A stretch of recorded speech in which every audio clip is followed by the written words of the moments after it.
Hey creators, I'm Rob and welcome back to vidIQ. In this video, I want to show you how vidIQ's browser extension tools can help you research any video on YouTube, giving you the data insights you need to make your next video a banger.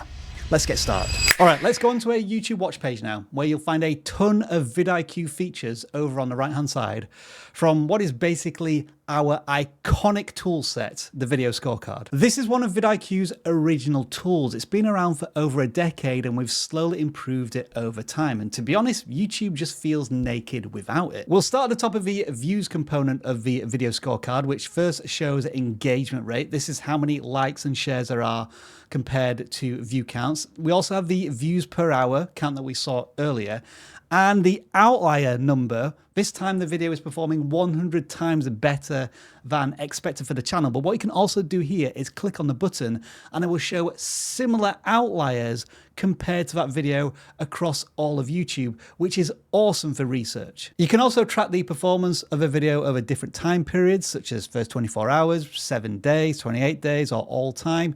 And you can see the specific numbers here showing just how much of an evergreen piece of content this has been over a number of years. And you can look at it from not only total views, but views per hour. And again, just look at how consistent this has been over time. 400 views per hour a year or more after it was released. It's incredible. What you'll also see on this graph is changes to the title and the thumbnail. So right at the start, we were just trying some different facial expressions, but then later on, we had to change the year of this guide from 24 to 25. And then just below that, we can get a bigger image of a thumbnail by clicking here, but also scrolling down on the left-hand side to see even more variations of thumbnails that we were trying. So at the bottom here, some of these thumbnail tools will be already familiar to you, except for opening thumbnail preview. What it's going to do is take this thumbnail and put it onto a mock-up YouTube homepage as if it's competing with other thumbnails and titles. We can switch between the two thumbnails from the video. And also what we could do is pretend that we're making videos about YouTube growth. And now what that will do is compare our thumbnail against thumbnails in our niche to see if it really stands out. This is a clutch tool that you can do so many things with. I could change what type of YouTube page I'm on. So let's go onto a search page. I could shuffle the deck with some different videos. I could change it to light mode if I really wanted to. I can even change the title of the video over here so it presents an entirely new piece of packaging for the content. There are so many user cases for this. And in the video scorecard, this is just one example of where you might be able to use it. Back on the video scorecard, we have another really interesting button here, which is see similar thumbnails.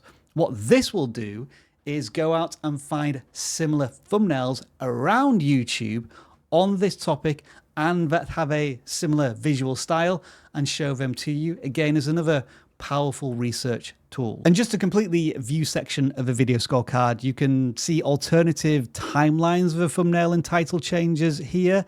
And these lists can get very long when creators are doing a lot of testing, and it's fascinating to go under the hood of a video and see what creators are up to. Moving from the views section to the overview section, this is more about the channel that you're watching. In this case, vidIQ, and you can see how many videos we publish on the channel, how old the channel is. Fun little fact, I started making videos on the channel around about there. What a coincidence.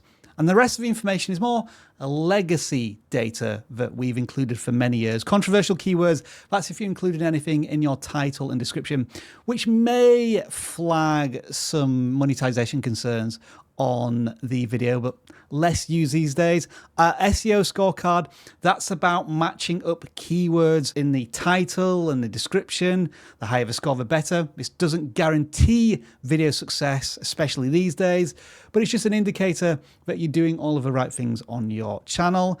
And then channel tags and video tags. Again, these are all less useful these days, but it's here if you need it. And if you want to quickly copy some of these tags, very useful button there. You can copy them and insert them into your video just to save yourself a job for something that's not that important these days. And the final section of the video scorecard is dedicated to our AI coach, which can interrogate any video on YouTube.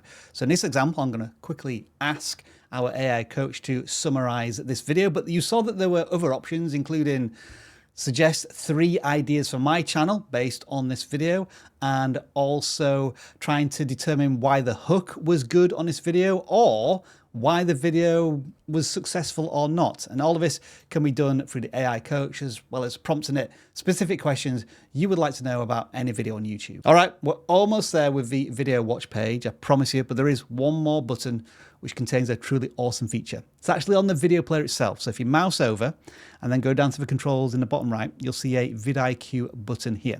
The first thing you're already familiar with, thumbnail gallery. Don't need to show you that again.